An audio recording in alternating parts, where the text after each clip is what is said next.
Welcome to Art of Escape, the podcast where we uncover the process behind the organization of cultural events in Miami. My name is Matias and with Artimese Bryant, we interviewed two people in the field of event planning and promotion for anyone who wants to get into this amazing and unforgettable field.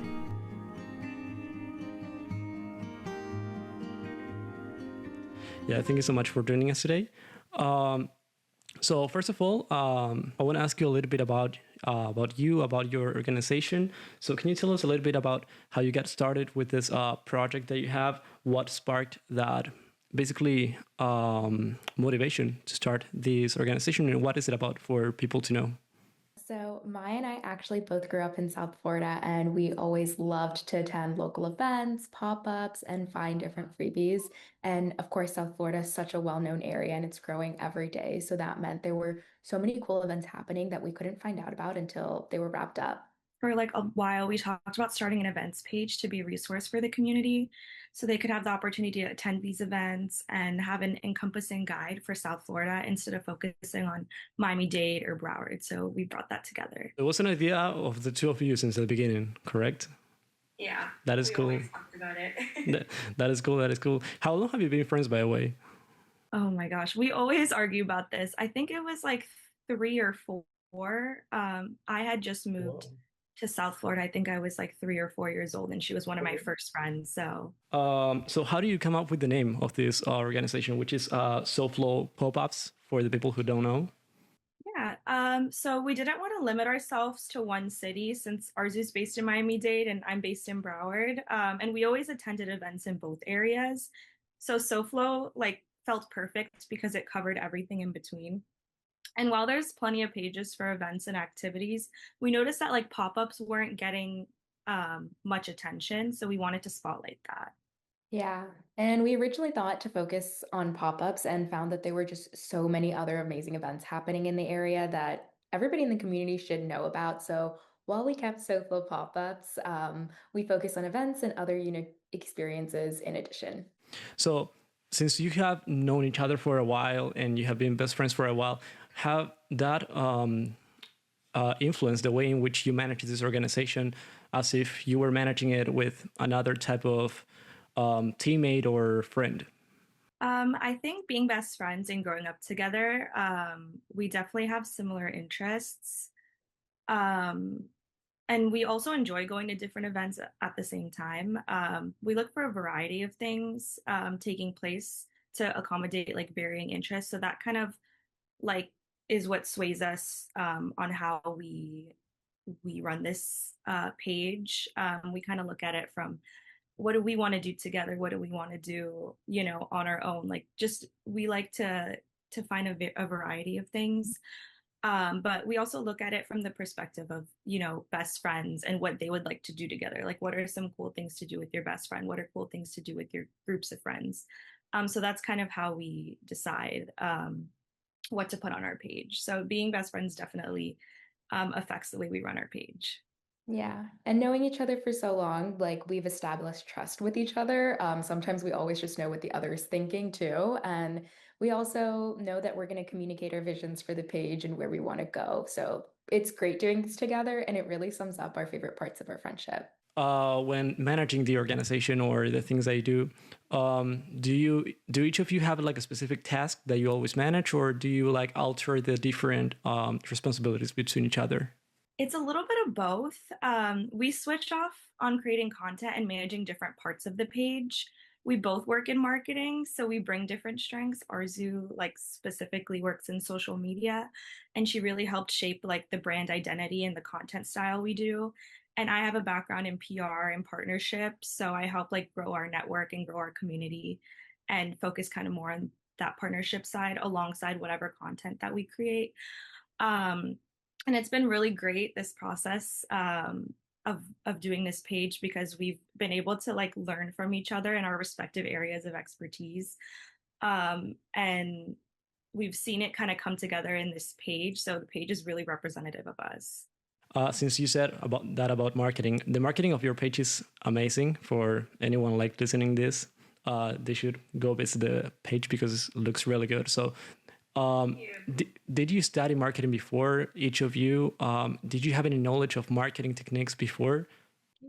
Yeah, so we actually both happened to go to FIU and we both studied marketing. And then since then we've continued to follow that career path. So I don't know if you like visited other cultural events in other cities, but how would you say the pop-up events and overall event culture here in Florida is a little bit different from the one you find in other cities?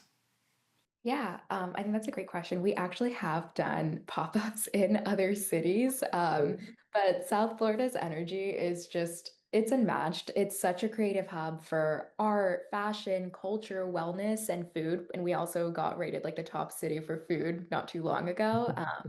The pop-up scene here, it's just growing because people love to try new things and connect with others. Our community is really full of go-getters, creators, entrepreneurs, and even people who just like sharing their hobbies with others. And I think that makes South Florida scene unique and really alive. There's always something going on and there's always something new to try. Basically, you always have to promote events, try to inform people. So how do you come up with these events before other people? Basically, how do you find these events? How is your strategy to find the events before promoting anything? Yeah, we find it everywhere. We find it through like event ticketing platforms, social media, word of mouth. And a big one is our DMs. Our community shares a lot with us, which we love. Yeah. Also, our algorithms know our interests. They're with events, and our feeds really curated. And we love that because that's what we really wanted to be. We wanted to be connectors for the community. Yeah. So regarding Miami's a big culture and trends are changing all the time, basically. So have you noticed any emerging trends lately in regarding the cultural events that are going on in the area? I've noticed that the sober curious movement has just been growing over the past year, especially in Miami and Fort Lauderdale. People are really trading in their tequila shots for B12 shots and cold plunges. And I just see more wellness focused events and they're just getting more creative. Like we see a lot of like activewear brands will be doing um, workout classes.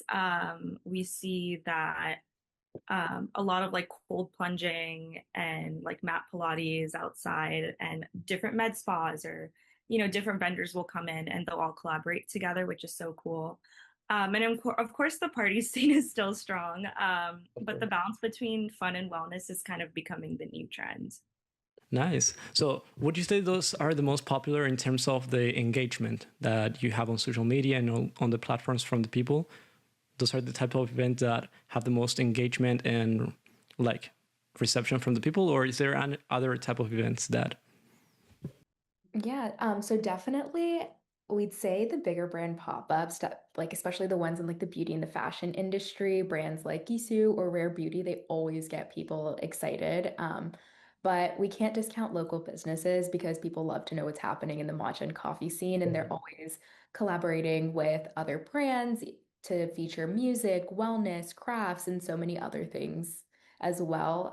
Our audience loves the local little gems. And I mean, of course, you may have a lot of type of content uh, that you can post at the moment of promoting this type of events. So how do you choose like what content to post? Is it depending on the type of event? Is it depending on the trend that is going on right now? On the maybe on the target audience? How do you choose the type of content that you use to promote an event? Yeah, so much work and thought goes into this, honestly, from our weekly roundups. We also have special edition guides that we feature for big events that happen annually, like Miami Swim Week, F1, Art Basel. We try to be intentional with what we include in our weekly event roundups and even more on the ones that we attend and cover in our weekend recap. Nice, nice. There's so many events that like we like to curate quality events that we know our audience will resonate with, but while catering to different interests.